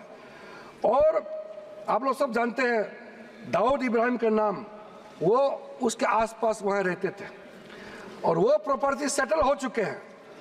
और बाद में माननीय प्रधानमंत्री नरेंद्र मोदी जी आने के बाद महाराष्ट्र के लिए बहुत बड़ा काम शुरू किया और एशिया का लार्जेस्ट क्लस्टर डेवलपमेंट स्कीम का उसी जगह में लॉन्च किया गया है। और ऐसा समय में जो आदमी इस प्रॉपर्टी से कोई लेना देना नहीं, गुजरात में किसी एक ने इस प्रॉपर्टी के खिलाफ में वक्फ बोर्ड में कंप्लेंट कर दिया और फिर वक्फ बोर्ड ने नोटिफाई कर दिया इस चीज को। अब आप सोचिए सर, जो आदमी ना वो शहर में रहता है, ना इतिहास में उस प्रॉपर्टी से कोई लेना देना है, ना वो राज्य में रहता है, कहीं और का है, और एक डेवलपमेंट प्रोजेक्ट को कंप्लेन करके वक्फ बोर्ड के माध्यम से इंटरफेयर करके डिस्टर्ब किया। आप सोच के देखिए। और वो कम्युनिटी के लोग जो हमसे मिलने आते हैं उसका दिल के अंदर में कितना दर्द होता होगा। मैं मिलने का समय में मुझे समझ में आ गया था कि ये इसका क्यों सॉल्यूशन नहीं हुआ। दूसरा सर, ये मीडिया में भी सर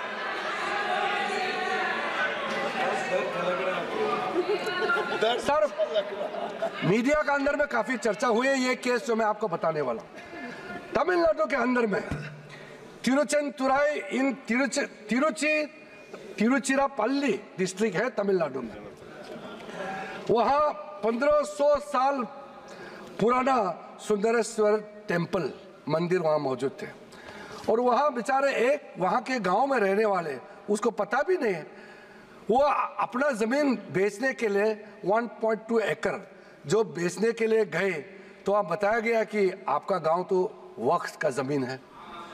आप सोचिए पूरा गांव को वक्फ प्रॉपर्टी डिक्लेयर कर दिया गया है। आप सोचिए वो गांव का इतिहास 1500 साल पुराना है और सारे के सारे गांव को वक्फ का प्रॉपर्टी डिक्लेयर कर दिया गया है। इस तरह का जो चीज होते हैं इसमें धर्म मत देखिए, धर्म मत देखिए। इसको इस देश का नागरिक होने के नाते विशेष रूप से हम लोग सब सांसद है इस सदन में, मेंबर ऑफ पार्लियामेंट होने के नाते ये कौन सा स्टेट है, तमिलनाडु हो या उत्तर प्रदेश हो, ये मत देखिए। ये कैसा इस तरह का घटना हो गया कि आपको ये चिंता नहीं होते आपको ये सब घटना सुन करके? ये चिंतित होना तो स्वाभाविक होना चाहिए। सर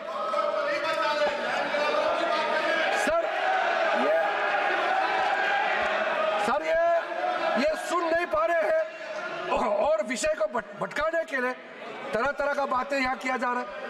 सर सूरत म्युनिसिपल कॉर्पोरेशन के बारे में सोचिए, ये सब कोई प्राइवेट लैंड तो है ही नहीं। सूरत म्युनिसिपल कॉर्पोरेशन का पूरा हेडक्वार्टर को वक्फ प्रॉपर्टी डिक्लेयर कर दिया गया है।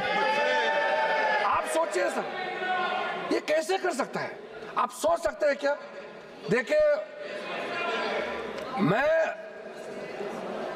बाय डेफिनेशन मैं एक बौद्ध हूं, मैं हिंदू भी नहीं हूं, मैं मुस्लिम भी नहीं हूं, मैं क्रिश्चियन भी नहीं हूं, लेकिन मैं सब धर्म को मानता हूं। लेकिन इसको आप लोग बार बार धर्म को लेकर के मत देखिए।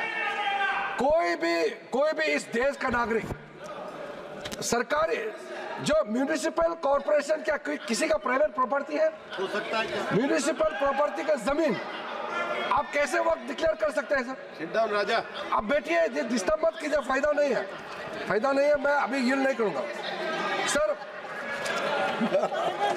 मैंने शांति से आप लोगों का बात सुना है सर। कर्नाटका स्टेट का तो कमाल है सर, आप सुनिए ध्यान से। कर्नाटका स्टेट का 2012 में कर्नाटका माइनॉरिटी कमीशन का रिपोर्ट का सुनिए। जो रिपोर्ट मेरे सामने में आए हैं 2012 में कर्नाटका स्टेट माइनॉरिटी कमीशन के रिपोर्ट में कहा गया कि कर्नाटका वक्फ बोर्ड ने 29,000 एकर्स ऑफ लैंड को कमर्शियल पर्पस में कन्वर्ट कर दिया।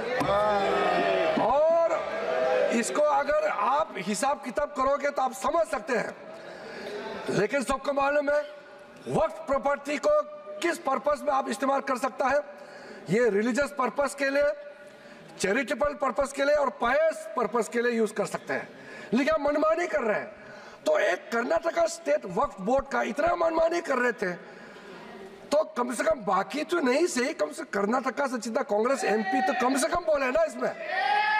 ये आंखों के सामने में इतना बड़ा घपला हो रहा है सर। एक इंडिविजुअल केस फिर मैं साइड करना चाहता हूं सर। डॉक्टर बारिये बुशरा फातिमा का केस सर, ये लखनऊ का है अखिलेश जी, ये चिंता नहीं कर। और ये शायद आप मुख्यमंत्री थे तो उस समय ये आपको किसी ने बताया नहीं क्या? बेचारे वो महिला अपने बच्चे के साथ में किस मुश्किल हालात में जी रहे हैं, किस मुश्किल हालात में जी रहे हैं। लेकिन अगर हम वक्फ बोर्ड का जो अभी सिस्टम है अगर अमेंडमेंट नहीं किया गया तो जो प्रॉपर्टी इनका पिताजी जो अगर गुजर जाएंगे तो ये सारा प्रॉपर्टी उसको और उसको बच्चे को नहीं मिलेंगे। तो क्या हम इंटरवेन नहीं करना चाहिए ऐसे समय में? उनको इंसाफ देने के लिए क्या हमको कदम नहीं उठाना चाहिए?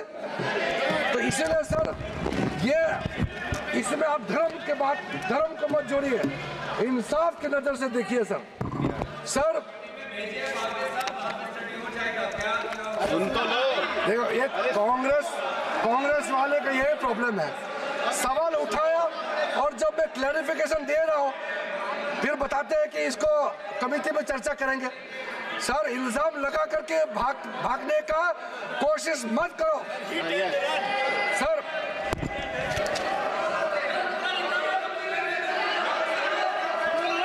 सर हमारे पास में मैं समझता हूं पार्लियामेंट्री कमेटी में देखिए सर, अध्यक्ष महोदय मेरा जवाब के बाद हम क्या करना है आपके परमिशन से, हाउस का सेंस से लेकर के आगे हम बढ़ेंगे। मगर जो इन्होंने इतना मेंबर्स आपके परमिशन के बाद बोला, झूठे बातें प्लस भ्रम फैलाया, असत्य बात के असत्य है, ठीक है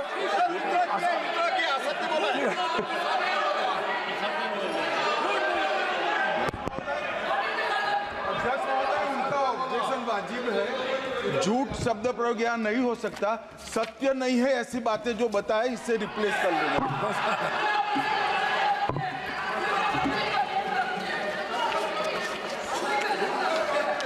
सर तो सर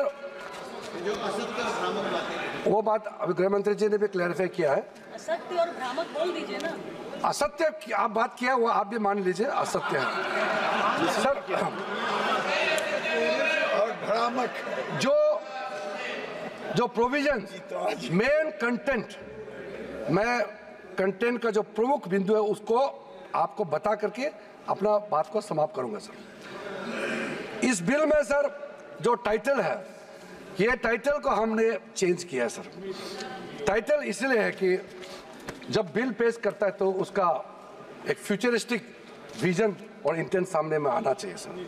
अब ये बिल आज जो पेश किया जा रहा है उसका नाम होगा United Waqf act, management empowerment efficiency and development act 1995। Short में उम्मीद, इसलिए मैं उम्मीद करता हूं कि आप जरूर इस बिल के प्रावधानों को समझते हुए आप पुरजोर समर्थन करेंगे सर। सर एक टाइटल जो है हमने डेफिनेशन में जो चेंज कर रहे हैं, जो भी किसी भी प्रॉपर्टी को जो अगर आप डिक्लेयर करना चाहते हैं तो डिक्लेयर करने का आपका अधिकार तो होना चाहिए। 2019 में जो चेंज किया वो बहुत डेंजरस था सर। 2013 में क्या किया, कोई भी आदमी वक्फ डिक्लेयर कर सकता है। हमने कहा बिल्कुल नहीं कर सकते हैं, जो मुसलमान है वही वक्फ क्रिएट कर सकते हैं और नॉन मुसलमान नहीं कर सकते। नहीं तो सर ये फ्यूचर में जब जवाब देते समय हम डिटेल बोलेगा कि इसका डेंजरस कॉनोटेशन क्या हो सकता है। और किसी को भी आप वक्त टाइटल डिक्लेयर करने के लिए इजाजत देंगे तो फिर ये कैसे हो सकता है सर। इसलिए हमने पुराना सिस्टम, ये 2013 का हम पुराने सिस्टम में, पुराना डेफिनेशन में वापस जा रहे हैं सर। अब सर इन्होंने कलेक्टर्स के बारे में काफी आपत्तिजनक उन्होंने याद दर्ज कराया। कलेक्टर जो डिप्टी कमिश्नर होते हैं, क्या कोई पर्टिकुलर पॉलिटिकल पार्टी अपॉइंट करते हैं क्या? वो रेवेन्यू उसी के पास रहते हैं जी। रेवेन्यू का रिकॉर्ड कलेक्टर के पास ही रहते हैं सर। और ये बोलते हैं कि कलेक्टर के पास ये रेवेन्यू वाला काम कलेक्टर को नहीं देना चाहिए। तो कलेक्टर का काम क्या है बताइए फिर? आप बताइए। कलेक्टर बनाया इसलिए रेवेन्यू रिकॉर्ड देखने के लिए। मुझे समझ में नहीं आया किस चीज को विरोध कर रहे हैं सर। ये रेवेन्यू ऑफिसर होते हैं सर। इसलिए सर जब सर्वे कमिश्नर का सर्वे कमिश्नर का कामकाज को लेकर के इतना जो रिकमेंडेशन मैंने बताया, वो ऑब्जेक्शन सिर्फ हमने नहीं किया, जितना कमेटियां आपने बनाए हैं, पार्लियामेंट्री कमेटीज, ज्वाइंट कमेटी बनाया, पार्लियामेंट में क्वेश्चंस आया है, अलग अलग तरीके से रिप्रेजेंटेशन आया है, ये सब आपके समय के हैं। उसी समय में ही सचर कमेटी बनी है, उसी ने कहा है कि ये प्रॉब्लम सर्वे कमिश्नर में है, इसलिए रेवेन्यू रिकॉर्ड का साथ जोड़ के सारा प्रॉपर्टी का वैलिडेशन होना चाहिए और जिला कलेक्टर को इसमें लाना चाहिए। ये आप ही का रिपोर्ट है, हम तो सिर्फ इंप्लीमेंट कर रहे हैं सर। इसलिए इतना उत्तेजित होकर के आप लोगों को यहाँ अपोज करने का कोई जरूरत नहीं सर। सर दूसरा सर, इस प्रावधान, इस बिल में हमने जो एक प्रावधान रखा है, ट्राइब्यूनल्स जो बने हैं, हम ट्राइब्यूनल को खत्म नहीं कर रहे हैं। पहले ट्राइब्यूनल में 3 मेंबर होते थे, अब हम प्रावधान रख रहे हैं कि इसमें एक जुडिशियल और एक टेक्निकल मेंबर होगा। और अगर वो समझ में नहीं आया, मैं अभी सर उसमें हमने ये कहा है कि जो टेक्निकल मेंबर है, अगर वो एब्सेंट होता है तो एक जुडिशियल, सर इनको मालूम नहीं है इस देश में जितना भी ट्राइब्यूनल बनाते हैं, कमीशन बनाते हैं, वो रिटायर्ड जज ही बनाया जाता है। जितना ट्राइब्यूनल में उसमें टेक्निकल मेंबर जो होते हैं वो अधिकारी को बनाया जाता है, लेकिन जो जुडिशियल मेंबर होता है वो रिटायर्ड जज ही होते हैं। इतना तो समझना चाहिए, 5 बार MP हो चुके हैं सर। हम लोग साथ साथ आए लोकसभा में, इतना तो जानना चाहिए। हम लोग एक समय चुन के आए, एक समय हम लोग एक साथ में आए थे, अभी तो इसको ये मालूम नहीं सर। टोटल केस ट्राइब्यूनल्स के अंदर में 12,792 केसेस आज वक्फ बोर्ड्स में पेंडिंग है, 19,207 ट्राइब्यूनल्स में पेंडिंग है। क्यों इसको हम लोग डिस्पोज नहीं कर सकते हैं? क्या आप चाहते हैं कि ऐसे ही पड़े रहे हैं? आप सोचिए सर। इसलिए सर टाइमलाइन हमारे लिए बहुत जरूरी है। न्याय मिलना चाहिए, लेकिन समय पे न्याय मिलना चाहिए। इसलिए सर इस नए बिल में प्रावधान किया, मैं सदन में आपके माध्यम से रखना चाहता हूं। अब हमने टाइमलाइन सेट कर दिया है। फाइलिंग जो भी होता है उसका अपील 90 डेज के अंदर में होना चाहिए और डिस्पोजल ऑफ द केसेस 6 महीने के अंदर होना चाहिए। अब ये बिल पास होने के बाद ये जो हजारों केसेस पेंडिंग है, इसका पूरा का पूरा साफ हो जाएगा, निवारण हो जाएगा, सेटलमेंट हो जाएगा। इसमें क्या दिक्कत है? जल्दी न्याय मिले तो ठीक है ना सर। दूसरा इंपॉर्टेंट, बस मैं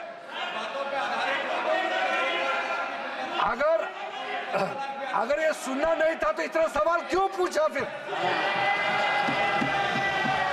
इतना पूछा तो कम से कम सुनना चाहिए। आप सवाल पूछ के भाग जाना चाहते हो, ऐसा हम करने नहीं देंगे। आप भाग जाने से भी हम बोलते रहेंगे, अपना बात इस सदन में पूरा रखेंगे हम। सर आज ये टेक्नोलॉजी का जमाना है, वक्फ बोर्ड में टेक्नोलॉजिकल इंडक्शन ये अनिवार्य है। इसलिए सर हमने ये प्रावधान रखा है कि वक्फ बोर्ड में साइंटिफिक तरीके से, बहुत ही एफिशिएंटली, ट्रांसपेरेंट तरीके से वक्फ बोर्ड चलाने के लिए पूरा का पूरा टेक्नोलॉजी का इसमें उपयोग किया जाएगा और बिल्कुल ये हर समय ये निगरानी में रहेगा। हमारा मंत्रालय से ओवरसाइट, कॉन्टिन्यूस मॉनिटर करते रहेगा।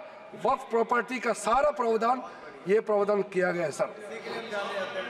एक पोर्टल सर, सेंट्रल गवर्नमेंट का पोर्टल है, उसमें सारा अकाउंट्स का फॉर्मेट होगा और साथ साथ में जो मुतवाली से जिसका खिलाफ इतना कंप्लेंट करते हैं उसको अकाउंटेबल बनाया गया है कि गलत काम करेगा तो उसका खिलाफ कार्रवाई होगा सर।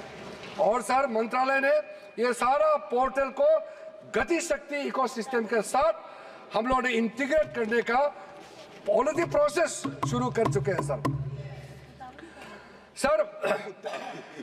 एक बहुत महत्वपूर्ण जो मैं कहते हुए मुझे अच्छा लग रहा है, अब जो नया बोर्ड होगा सर, सेंट्रल वर्क काउंसिल और स्टेट वर्क बोर्ड होगा, इसमें महिलाओं का रिप्रेजेंटेशन अनिवार्य हो गया है। महिला इसमें रहेंगे और इसमें मुस्लिम महिला और जितना अलग डिनोमिनेशंस है, बोहरास, आगा खानीज और अदर बैकवर्ड क्लासेस अमंग्स मुस्लिम, इनको भी हमने बोर्ड में स्थान देने का निर्णय किया गया। अब हम लोग सब यहाँ मेंबर ऑफ पार्लियामेंट है। हमारा कॉन्स्टिट्यूंसी में हर धर्म के लोग हैं। अभी ये दादा बोल रहे थे कि मेरा कॉन्स्टिट्यूंसी में मुसलमान है क्या? मेरे कॉन्स्टिट्यूंसी में बहुत मुसलमान वोटर है। इसको बताइए।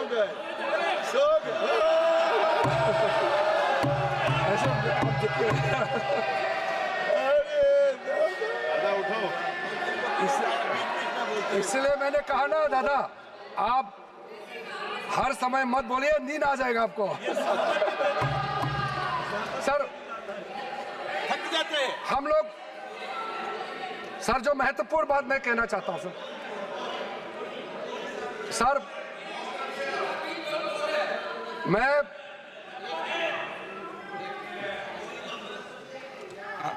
कोई स्पीच हो तो फिर सो जाओ क्या सदन में?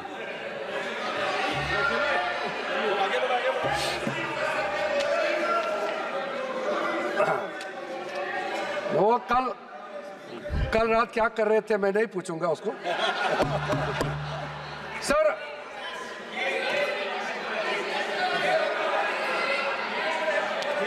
चेक कर लेंगे, पॉलिटिकल रिप्रेजेंटेशन चेक कर लेंगे। ब्रोदर पॉलिटिकल रिप्रेजेंटेशन हमारे लिए जरूरी है। हो गया?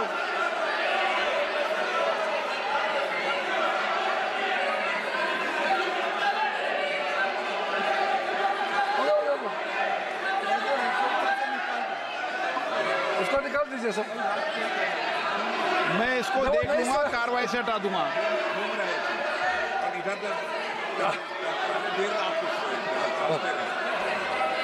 और आप लोग पढ़ रहे थे, किताब पढ़ रहे थे, मैं क्या कर सकता हूँ? मैंने उसको कार्रवाई से हटा दिया है। प्लीज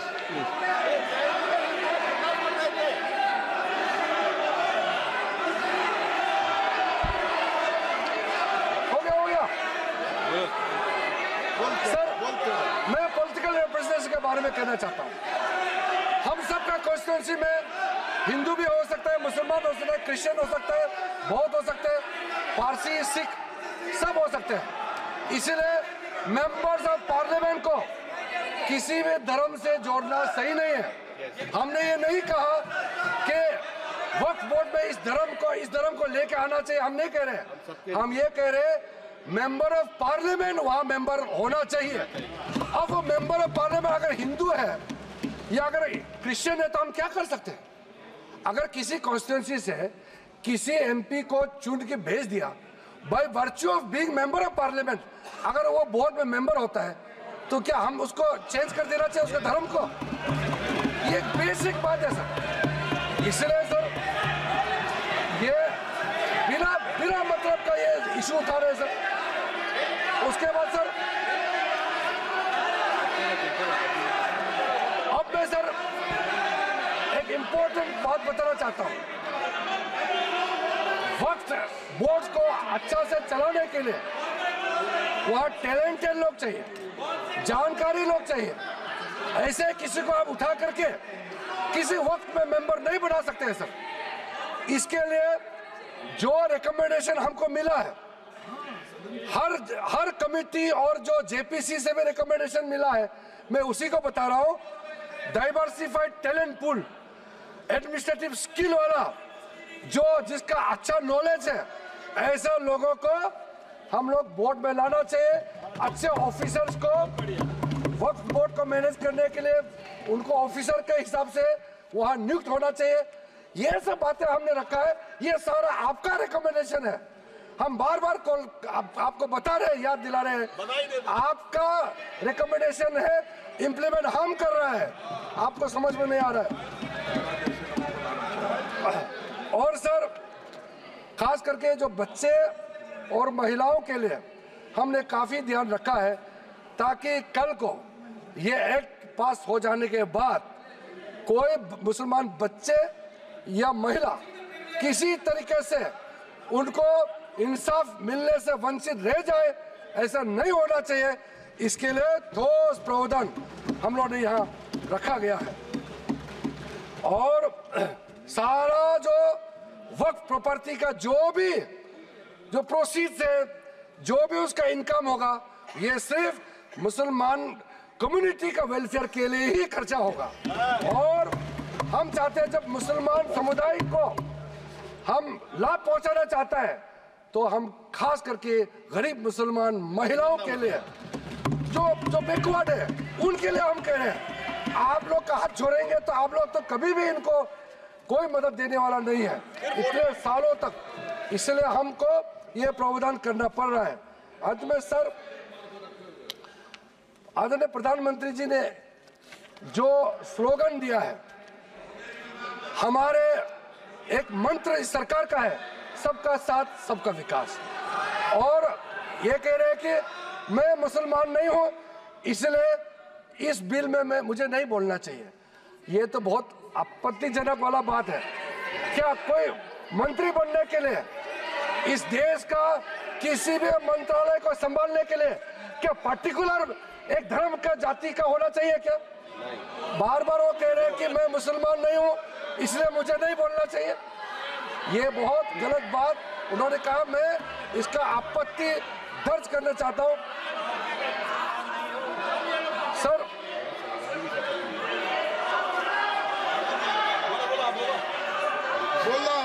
इसलिए सर इस बिल को इस सदन में रखते समय मुझे बहुत ही खुशी तो मिल रही है, साथ साथ में एक भावना भी है मेरे मन में कि एक नॉन मुस्लिम, मैं खुद माइनॉरिटी हूँ, नॉन मुस्लिम हूँ, लेकिन मुसलमानों का वेलफेयर के लिए ये बिल रखने का मौका मिल रहा है। ये मेरे लिए एक सौभाग्य की बात है। आदरणीय प्रधानमंत्री जी का आशीर्वाद से इतना एक भला काम करने का जो मौका मिला है, ये हर आदमी को ये मौका नहीं मिलता है।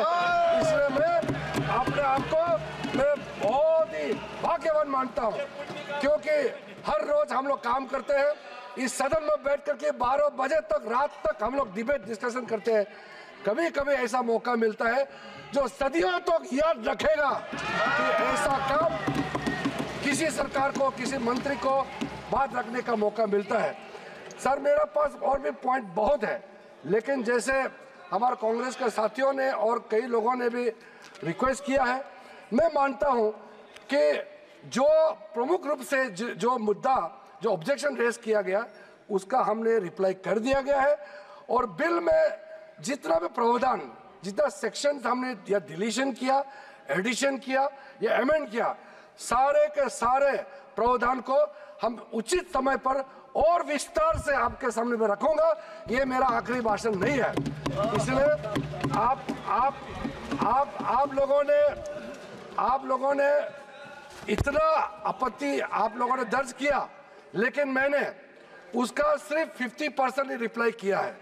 अभी 50% और भी जवाब देना बाकी है, लेकिन आदरणीय अध्यक्ष महोदय जी का परमिशन से आज आप लोगों को भी इतना सवाल उठाने का मौका दिया, और मुझे भी आपके जितना भी आशंकाएं हैं दूर करने का मौका दिया।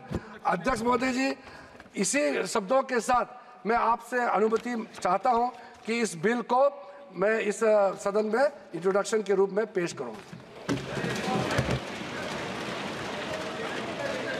नहीं, माननीय सदस्य, जो सदस्यों की भावना है कि आप इस पर और डिटेल चर्चा करना चाहते हैं, इस विषय कुछ बोलना चाहते हैं आप?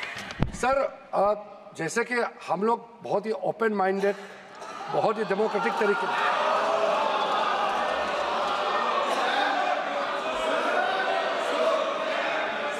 सर सर, ये जो इनका बर्ताव है, इसको देख करके मैं एक बात कहना चाहता हूँ। हम तो नए नए एमपी बन के आए थे, हम पीछे बैठते थे पुराने सदन में। जब यूपीए का नया नया सरकार बना था, हम लोगों ने कुछ रिक्वेस्ट किया और सदन में उनके नाम नहीं लेना चाहता हूँ, जो सीनियर लीडर है, उन्होंने सदन में उठ के कहा, आप लोग का काम अपोज करना है, लेकिन सरकार सुने ना सुने सरकार का मर्जी है। उस समय आप लोग कहते थे। आज हम इतना खुले दिल से कह रहे हैं कि आपने रिक्वेस्ट किया, सारा सदन सबने कहा कि इस बिल पे और भी चर्चा होना चाहिए, स्क्रूटनी होना चाहिए। क्यों नहीं? हम इसके लिए भागने वाला नहीं है, क्योंकि इसमें हमारा मंशा साफ है, हमारा कदम साफ है। किस चीज से डरना है? किसी भी कमेटी में जाके इसको स्क्रूटनी करना है, हम स्वागत करते हैं सर, इसमें पीछे हटने का सवाल नहीं है।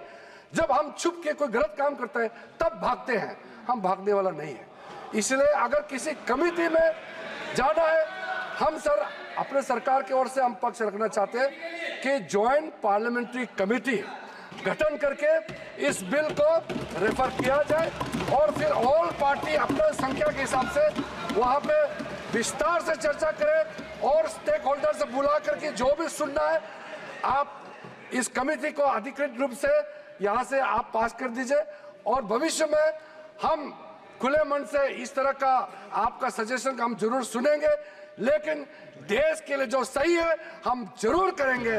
इसी बातों के साथ आपको बहुत बहुत धन्यवाद देना चाहता हूं। प्रश्न ये कि विधेयक को पुनर्स्थापित करने की अनुमति प्रदान की जाए।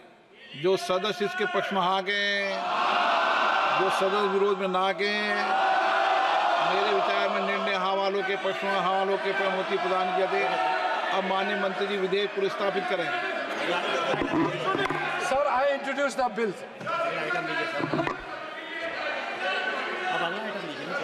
Item number 14 Shri Kiren Rijiju ji, committee में जा रहा है।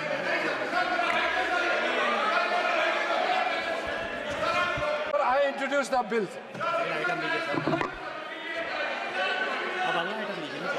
Item number 14 Shri Kiren Rijiju ji, committee में जा रहा है।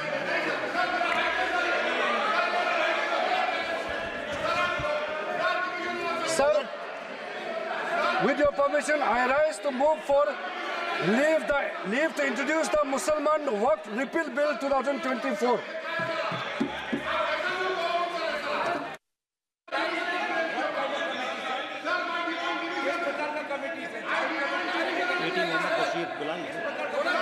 Eighty Mohammed Basheer item number 14 पे बोलना चाहते हैं।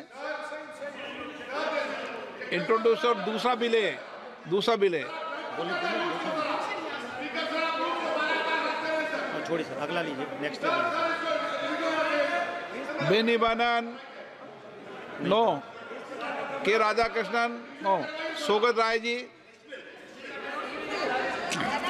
सर, ये जो बिल है मुसलमान वक़्फ़ बिल को वापस लेने की,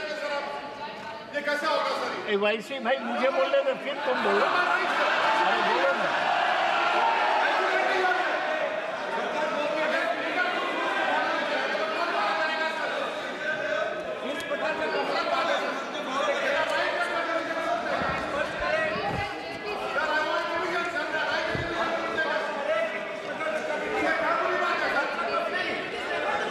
कोई बुरी बात नहीं। Sir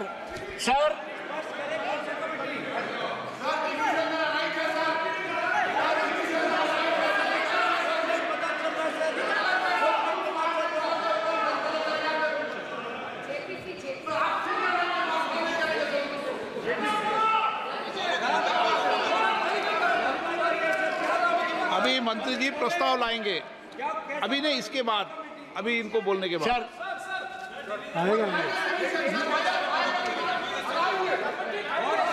Sir, under Rule 72(1), I oppose the introduction of this bill on मुसलमान। एक मिनट, अभी प्रस्ताव ला रहे हैं इस कमेटी में। ये बिल और वो बिल एक ही है।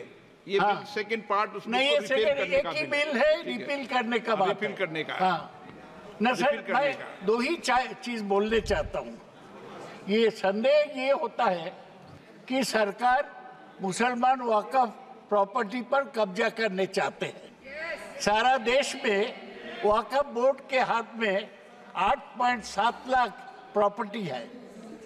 इसका पूरा एरिया है 9.4 लाख एकर्स अक्रॉस इंडिया और इसका एस्टिमेटेड वैल्यू है 1.2 लाख करोड़। सरकार इस पर दखल लेने चाहते हैं, इसलिए कलेक्टर का बात जो बोला, पहले तो कलेक्टर नहीं था, तो सरकार इसमें इंटरफियर करने चाहते हैं और ये बोलते हैं कि 2 मुस्लिम वीमेन और 2 non Muslim members on the board. ये नॉन मुस्लिम मेंबर बोर्ड में जाएगा तो वक्फ बोर्ड का जो सैंक्टिटी वो खराब हो जाएगा। If it's a Muslim property gifted bye A Muslim for the benefit of Muslim, ये नॉन मुस्लिम नहीं होना चाहिए। Sir, it also introduces the district collector as an arbiter to decide if a property is a waqf or government land। इसलिए ये bill को, मुसलमान वक्फ act bill को withdraw करने का जो कोशिश है, मैं उसको पूरा विरोध करता हूँ। किरण रिजिजू 1 घंटा बोला है, हमारे कलीग वाईसी साहब पहले वाला बिल में डिवीजन मांगे हैं, उसको भी मैं पूरा समर्थन करता हूँ। ये बहुत सेंसिटिव बिल है, ये बहुत सेंसिटिव बिल है, इसमें कोई जल्दीबाजी, कोई जबरदस्ती नहीं करना चाहिए। पार्लियामेंट का जो कानून है, आपने चर्चा का मौका दिया, सब लोग बोला, तो अभी डिवीजन चाहते हैं तो डिवीजन कराए, इसमें क्या हर्जा हो सकता है। ये पूरा चीज सरकार के हाथ में नहीं जाना चाहिए। ओके। मुसलमानों को मंत्री जी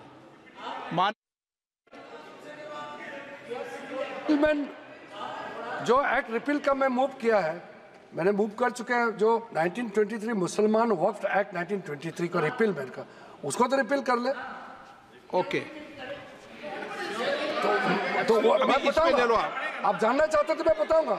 आप 2 मिनट बता दो। सर मैं 2 मिनट सर वो जाने तो ना। हाँ, नहीं, रिपीलमेंट का रिपीलमेंट भी कमेटी में जाएगा, इसमें क्यों डर रहे हैं? ये सर रिपीलमेंट का ये है सर, मुसलमान वक्फ एक्ट कौन सा एक सर, द मुसलमान वक्फ act 1923 was brought into force on 5th August 1923 and applied to the whole of then British India। सुनिए, क्यों वो कानून स्टैट्यूट बुक में रहना ही नहीं चाहिए था, इतना साल रहा, रिपील करना चाहिए ना। Including British Baluchistan and Santhal Parganas, समय का जुरिस्डिक्शन मैं बता रहा हूँ। The Waqf Act 1954, which enacted the laws of Waqf for the first time in independent India, provides White Section 69 Clause 1 Subclause 5 that the Mussalman Waqf Act 1923 does not apply to any Waqf governed by the 1954 Act। तो in effect 1923 मुसलमान वक्फ act in effect redundant हो चुका है, ये sir applicable नहीं है। सो in effect ये redundant हो चुका है, इसलिए सर स्टैट्यूट बुक में नहीं रहना है, इसलिए मैं ये रिपील अमेंडमेंट इसको भी, आप इसको भी रिपील को भी कमेटी में भेज रहे हो ना।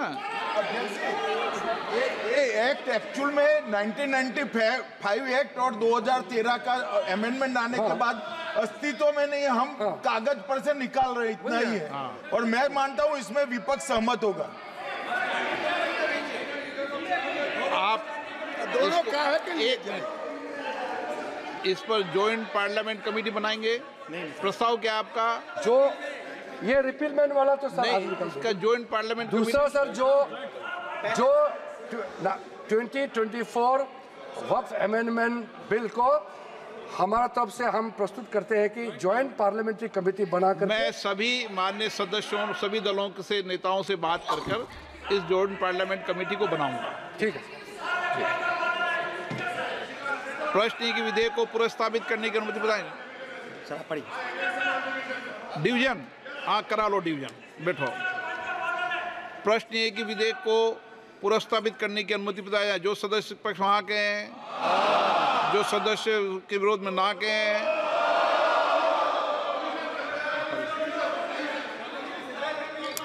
चलो। हाँ, पॉइंट ऑफ ऑर्डर।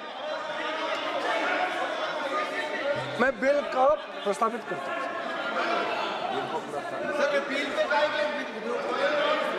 नहीं चल रहा है सर।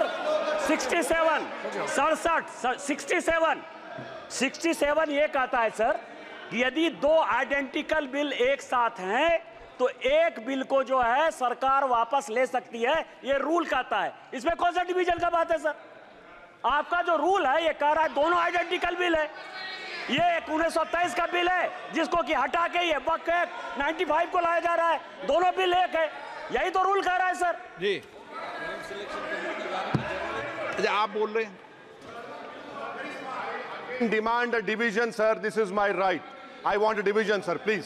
आपका राइट तो है, लेकिन राइट जो है इस पे कैसे राइट बनेगा आपका? सर हम तो शुरू से बोल रहे हैं डिवीजन, शुरू से तो बोल रहे हैं। आप ही नहीं सुने तो मैं क्या करूं सर? नहीं, मेरा तो राइट है, हम तो आप स्पीकर नहीं सुने तो कैसा होगा सर? ना, मैं तो शुरू से बोल रहा हूं डिवीजन करवाइए, डिवीजन करवाइए। नो। प्रश्न है कि विधेयक को पुनर्स्थापित करने की अनुमति प्रदान की जाए। जो सदस्य इसके पक्ष में हाँ के, जो सदस्य विरोध में ना के, मेरे विचार में निर्णय हाँ वालों के पक्ष में हाँ वालों के अनुमति प्रदान की, तो माननीय विधेयक को पुनर्स्थापित करें। आई इंट्रोड्यूस द बिल सर। माननीय सदस्य नियम 377 के अधीन मामलों को सभा पटल पर रखा जाए। जो सदस्य 377 के अधीन मामलों को सभा पटल पर रखना चाहते हैं वे सभा पटल पर रख सकते हैं। आइटम नंबर 16 भारतीय वायु